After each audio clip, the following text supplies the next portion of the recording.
Welcome back to The Brand. I'm Melisa Idris with Sonia Sarpal, the Principal Strategist of Click Branding and Marketing. We're talking a little bit about, some the basics of building a great brand. And my takeaway really has been understanding your customer, just getting to know who it is that you are targeting and trying to answer their needs. And that is the basis of building a brand that will last and inspire brand loyalty, right? Correct. I also want to talk a little bit, Sonia, about this term silent marketing. I mean, for me, silent marketing is an oxymoron. So how would you characterize silent marketing? Okay. Based on my background in my previous job, I had the privilege and the pleasure of working in a category which was highly regulated. Okay. And that in itself, we had to find ways in which we had to operate. So silent marketing is not something that people talk about very often, and it's not something that you find in very many books. So it's a phrase that I coined, silent marketing, because I couldn't find anything to support that at this moment in time. I may be wrong. And it covers a multitude of industries.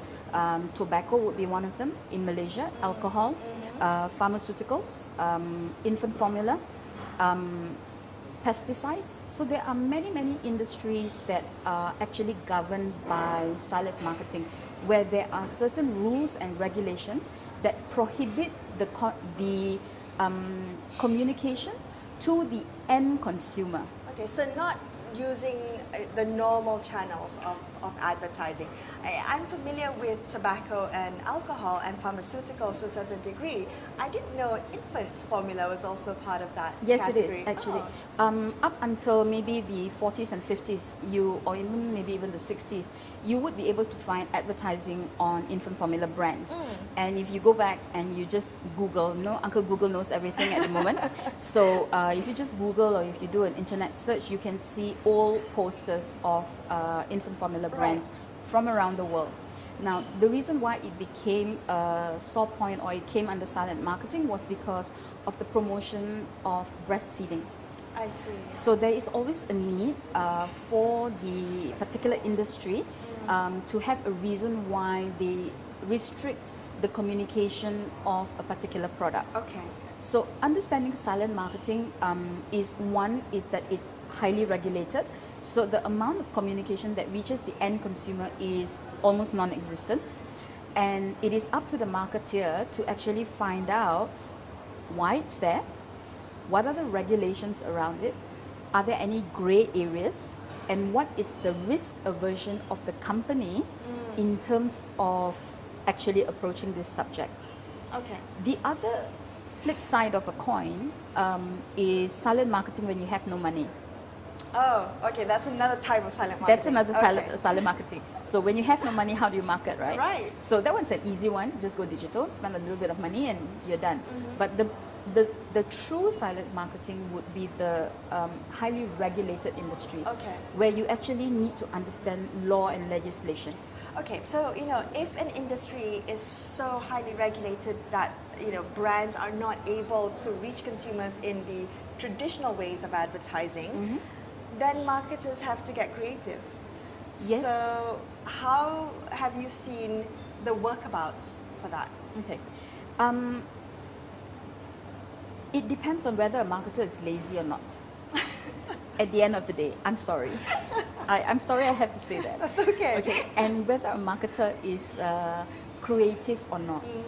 The best marketeers that I have seen who work in silent categories are the people who can plant the thought of that brand in your mind without even you realizing that you have a need for that product.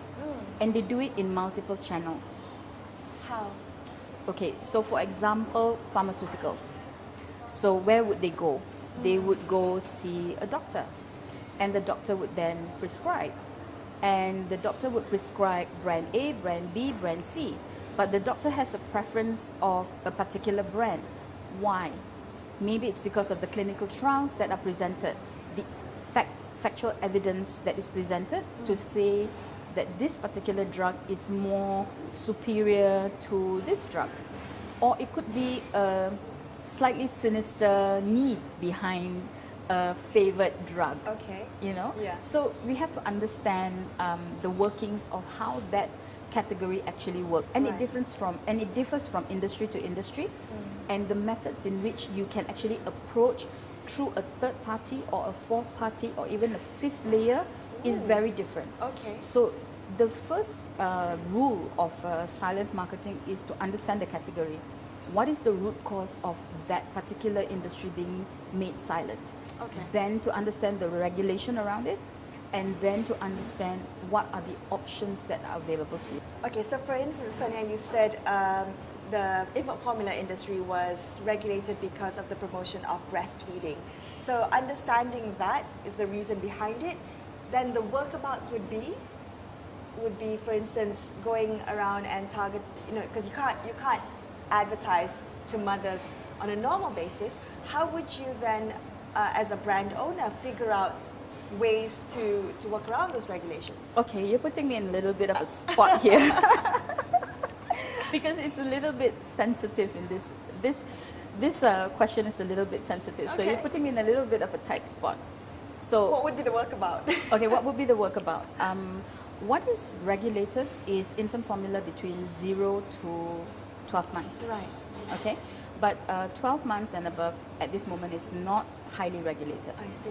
So what you see in the market is you are aware of the brands, mainly because the promotion is done on the older brands. Right, the ones that can be promoted. Correct. I see. So those kind of things are things that you possibly can. Similarly, in the pharmaceutical industry as well, the over-the-counter drugs that can be promoted, that can be advertised, are targeted as supplements. Okay, so building brand awareness in Yes. customers will then hopefully translate or and kind the of brand, spill over yes, into correct. So other there's a spill, products. yes, absolutely. Okay. And then that is targeting to the end consumer. But the other route to take would be the tertiary or the secondary or tertiary or fourth layer of people who would be the key influencers in actually helping the mother or the patient make a decision in which something is better than the other. So that one you need an influencer, a direct influencer, a credible influencer who is in a position to make a very impartial judgment to say, yes, this is better, or no, this is not. Okay, all right. That's the way you understood. would do that. Well, there you go. Unfortunately, we've run out of time for our conversation with Sonia today, but thank you so much for joining me Thank you. on the show. It's been such a pleasure talking to you about branding. Thank you. It's been great to get back to basics. Yeah, thank you. You've been watching The Brand. I'm Melisa Idris, and I'll be back with you same time next week. I'll catch you then. Thank you, Sonia. Great. Thank you so much.